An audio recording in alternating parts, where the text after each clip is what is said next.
بسم اللہ الرحمن الرحیم۔ حضرت بلال حبشی رضی اللہ تعالیٰ عنہ نے سارا گھر کا کام کاج خود سے سنبھال لیا تھا۔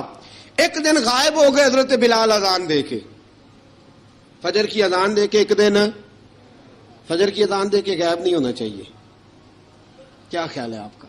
مؤذن کو اذان دے کے غائب اسے مسجد میں پھر رہنا چاہیے۔ حضرت بلال حبشی رضی اللہ تعالیٰ عنہ اذان پڑھی، غائب ہو گئے۔ صحابہ ڈھونڈ رہے ہیں بلال کدھر ہے، اقامت پڑھے۔ حضور نے فرمایا ٹھہر جاؤ، بلال آئے گا تو اقامت پڑھے گا، بلال آئے گا تو۔ جلدی نہ کیا کرو مسجد میں، اگر 2-4 منٹ کبھی دیر ہو جائے نا نماز میں تو جلدی کوئی بات نہیں، اللہ کے گھر ہی آئے ہو نا، جلدی نہ مچایا کرو، اللہ کا گھر ہے، رحمت والی جگہ ہے۔ حضور نے فرمایا بلال آئے گا تو اذان پڑھے گا۔ اب سب صحابہ خاموش ہیں کہ بلال جاتا نہیں، کام بھی اس کا کوئی ایسا نہیں۔ حضرت بلال دوڑے آئے، جلدی دوڑے آئے۔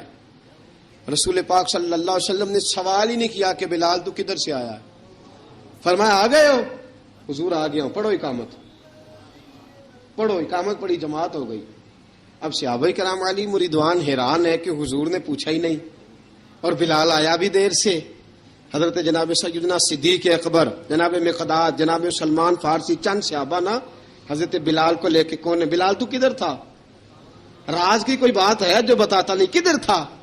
حضرت بلال رضی اللہ تعالیٰ عنہ کی آنکھوں میں آنسو آ گئے، رو پڑے۔ کہ بلال کوئی گہری بات ہے، بتا معاملہ کیا ہے، روتا کیوں ہے؟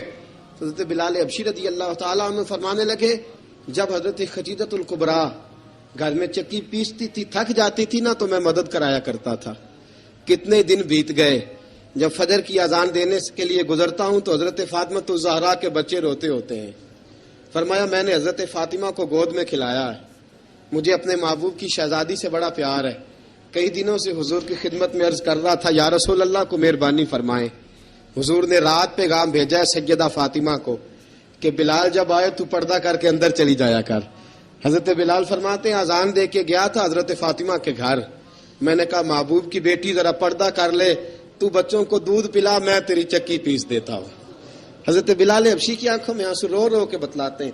فرمایا سیدہ طیبہ طاہرہ حضرت فاطمہ الزہرا، میرے حبیب نے پتہ کیا فرمایا؟ فرمایا جس نے فاطمہ کو راضی کیا اس نے تو مجھے راضی کیا۔ حضرت سیدنا بلال حبشی فرماتے ہیں میں نے چکی پیسی اور میں تمہیں کیا بتاؤں، میرے محبوب کی بیٹی نے مجھے بڑی ہی دعائیں دی ہیں، انہوں نے مجھ پر بڑا ہی اظہار محبت فرمایا ہے۔ فرمایا میں آذان سے لے کر جماعت تک لوگ تسبیحاں رولتے ہیں، لوگ قرآن کی آیات کی تلاوت کرتے ہیں، آذان سے لے کر جماعت تک لوگ مختلف قسم کے اذکار میں مشغول ہوتے ہیں۔ فرمایا میرا ذکر سنو، میری تلاوت سنو، میرا وظیفہ سنو، میں آذان سے لے کر جماعت تک محمد عربی کی بیٹی کی خدمت کرنے چلا جاتا ہوں۔ رسول پاک صلی اللہ علیہ وسلم کی شہزادی کی چکی پیس کے آیا۔ حضرت بلال نے اس انداز میں، بدر کی جنگ لگ گئی، بدر کا مارکا، حضرت بلال کے ہاتھ میں تلوار ہے، کہا میں لڑوں گا، پورا جہاد کروں گا۔ امیہ بن خلف جو بڑا مارا کرتا تھا نا، وہ دوڑ رہا تھا اپنے بیٹے کو لے کے، آگے کچھ صحابہ کھڑے تھے، وہ قریب سے گزرنے لگا۔ حضرت بلال نے فرمایا ذرا پکڑنا امیہ کو، یہ مجھے مارا کرتا تھا، ذرا پکڑنا، نہ جانے نہ دینا۔ امیہ کو صحابہ نے روکا۔ حضرت عبد الرحمن ابن عوف نے پکڑ کے ایک زور سے گھونسا مارا، ادھر جا کے گرا۔ حضرت بلال تلوار لے کے کھڑے ہیں امیہ کے سر پہ۔ کہا امیہ میں تجھے نہیں کہا کرتا تھا اللہ میرے مصطفیٰ کو بڑی عزتیں عطا فرمائے گا؟ میں تجھے نہیں کہا کرتا تھا کہ خدا ہمیں غلبہ دے گا؟ هو الذی ارسل رسولہ بالہدی ودین الحق لیظہرہ علی الدین کلہ، میں نہ کہا کرتا تھا کہ اللہ اس دین کو ہر دین پہ غلبہ دے گا، اور میں دیکھ اللہ نے ہمیں عزت دے دی، دیکھ تو ذلیل کر دیا گیا۔ حضرت بلال نے مارا، گردن اڑا دی۔ حضرت ابوبکر صدیق پیچھے دیکھ رہے تھے، دوڑے ہوئے آئے، کہا بلال مبارک ہو، بلال مبارک ہو، آج تو تیرے سارے بدلے پورے ہو گئے۔ حضرت بلال نے سجدہ شکر ادا کیا۔ میرے دوستو بڑی باتیں ہیں جناب بلال کی کرنے والی، یہ وقت ساتھ نہیں نہ دیتا کسی کا، یہ رک جاتا ہے، یہ کہتا ہے کہ بس اب رک جاؤ، وقت ہو گیا آگے گزرنے کا۔ حضرت بلال حبشی رضی اللہ تعالیٰ عنہ رسول پاک کا وصال ہوا نا، حضرت بلال نے منہ سے لفظ ہی کوئی نہیں ادا کیا۔ کسی نے اپنا اپنا دکھڑا کسی انداز میں سنا لے. حضرت عمر نے کہا جس نے کہا حضور وصال کر کے گردن اڑا دوں گا. حضرت عثمان غنی نے کہا خبردار کوئی مجھے آ کے نہ بتائے کہ مصطفیٰ وصال کر گئے. حضرت علی المرتضیٰ رضی اللہ تعالیٰ عنہ نے فرمایا نہ بھائی میرے مصطفیٰ پر تو موت آتی ہی نہیں جس طرح آپ لوگوں پہ. سب لوگوں نے اپنے اپنے اظہار کر لیے نا. بلال نے کسی کو دکھ بتایا ہی نہیں. ایک کونے میں بیٹھ کے نا حضرت بلال اکیلے آنسو بہاتے رہے, کسی کو بتایا ہی نہیں, اکیلے روئے. ایک شخص کہنے لگا یار بلال بولتا نہیں. کہا نہ بلاؤ اسے. عصر کی نماز کا وقت ہوا نا تو وہ بلال جو کعبے کی چھت پہ بغیر سیڑھیوں کے چڑھ گیا تھا, وہ بلال جو کعبے کی چھت پہ بغیر کسی سہارے کے چڑھ گیا تھا, اس بلال کو کہا کہ بلال چڑھ ذرا آذان پڑھ مسجد کی چھت پہ چڑھ جا. حضرت بلال کئی بار چڑھے اور کئی بار گرے, کئی بار چڑھے اور کئی بار گرے. حضرت بلال حبشی رضی اللہ تعالیٰ نے آواز دی, کہا سلمان میری مدد کرنا, میری مدد کرنا, اب مجھ سے چڑھا نہیں جاتا, اب مجھ سے جایا نہیں جاتا. جناب سلمان فارسی نے بھی سوال نہیں پوچھا کہ بلال تو بیمار ہے, یہ نہیں پوچھا. حضرت بلال کو 2-4 صحابہ نے اٹھایا, چھت پہ پہنچایا. بلال نے اذان شروع کی. جب کہا نا اللہ اکبر اللہ اکبر, وہ آواز جس میں بڑا سوز ہوتا تھا, بڑی درد, بڑی بلندی ہوتی تھی, بڑا جوش خروش ہوتا تھا, آج وہ آواز دب گئی. جب بلال نے کہا نا اشہد ان لا الہ الا اللہ, حضرت بلال رضی اللہ تعالیٰ عنہ نے تھوڑی دیر روک کے سانس لیا. جب کہا نا اشہد ان محمد الرسول اللہ, جو سارے چپ کھڑے تھے نا ان میں سے ایک بابا رو پڑا جس کا نام ابو بکر صدیق تھا. جب حضرت ابو بکر صدیق کی آنکھ میں آنسو آیا تو حضرت بلال چھت کے اوپر زمین پہ گرے, زمین پہ گرے اور کہا ابو بکر یہ ڈیوٹی کسی اور کی لگا دے, یہ ڈیوٹی کسی اور کی لگا دے, اب میری روح اجازت نہیں دیتی, مصطفیٰ کریم کے بعد مجھ سے اذان نہیں پڑھی جائے گی. آپ نے واقعہ سن رکھا ہے کہ ایک بار صحابہ نے بلایا, دوبارہ آئے, حضور خواب میں ملے, کہا بلال تو آتا کیوں نہیں. بلال چھوڑ کے چلے گئے تھے. فرمایا اب میرا یہاں دل نہیں لگتا. ملک شام کے شہر حلب میں چلے گئے تھے, چھوڑ دیا تھا مدینہ منورہ. اب میری نگاہوں میں جچتا نہیں کوئی, جیسے میرے محبوب ہیں ایسا نہیں کوئی. حضور خواب میں ملے, آئے مدینے. حضرت بلال آخری بار, لوگوں نے کہا اذان پڑھو.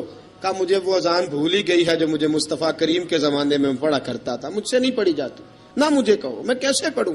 امام حسن اور حسین نے آ کے دامن تھاما نا تو کہا بیٹا میں تمہاری نانی کا بھی نوکر رہا ہوں, میں تمہاری ماں کی چکی بھی پیستا رہا ہوں, مجھ سے کوئی فرمائش نہ کر ڈالنا. میں نے نوکری کی ہے اور مجھے اگر اللہ نے توفیق دی تو میں تمہارے بچوں کے پیر بھی دھویا کروں گا. لیکن امام حسن رضی اللہ تعالیٰ انہوں نے فرمایا بلال ایک بار تو اذان سنانی پڑے گی. سنائی بلال نے اذان. کوئی گھر مدینے میں ایسا نہیں تھا جہاں سے رونے کی آواز نہ آئی ہو. حضرت عمر فاروق رضی اللہ تعالیٰ عنہ اپنے زمانے میں شام گئے تو جناب بلال حبشی رضی اللہ تعالیٰ عنہ سے کہا کہ اذان پڑھو. حضرت بلال نے فرمایا میں پڑھ ہی نہیں سکتا. بڑی ہمت کے بعد اذان پڑھی اور جناب بلال نے کہا تم اگر روئے نہ تو میں اذان پڑھوں گا. رونا نہ, وعدہ لے لیا.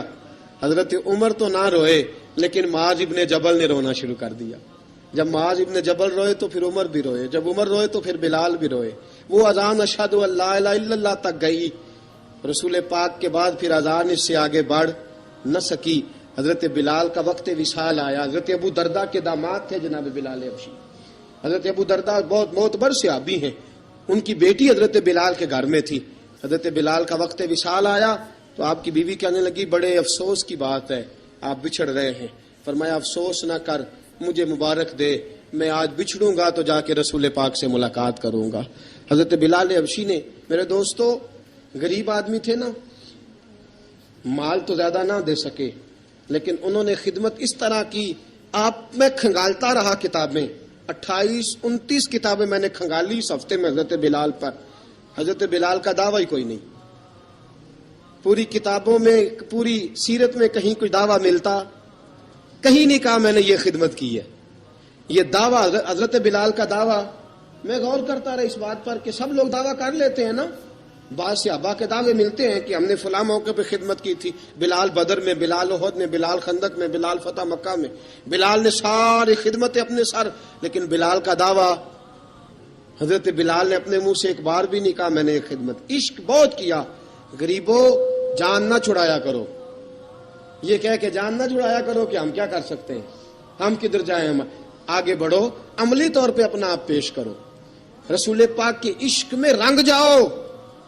حضرت سیدنا عمر فاروق رضی اللہ تعالیٰ عنہ فرماتے تھے بلال اب تو حبشی غلام نہیں، اب تو مصطفیٰ کے صحابہ کا امام ہے، اب تو ہمارا امام ہے. جناب بلال حبشی رضی اللہ تعالیٰ عنہ کی زندگی بتلاتی ہے کہ غریب اگر آئے اور اپنے آپ کو رنگے رسول پاک کے رنگ میں تو وہ اتنی خدمت کر سکتا ہے، اتنی خدمت کر سکتا ہے کہ کوئی تاریخ بھی حضرت بلال کو چھوڑ کے مکمل ہو سکتی نہیں. کوئی بھی تذکرہ جناب بلال کو چھوڑ کے صحابہ کے تذکرے مکمل ہو سکتے نہیں. اور جہاں جہاں بھی عشق کی داستان لکھی جائے گی پہلے بلال کا نام لکھا جائے گا، پھر بات آگے بڑھے گی. اللہ ہمیں بھی حضرت بلال کے عشق کا قطرہ نصیب کرے، ہمیشہ مدحت خیر الانام میں گزرے. دعا ہے یہ عمر درود و سلام میں گزرے. وآخر دعوانا ان الحمد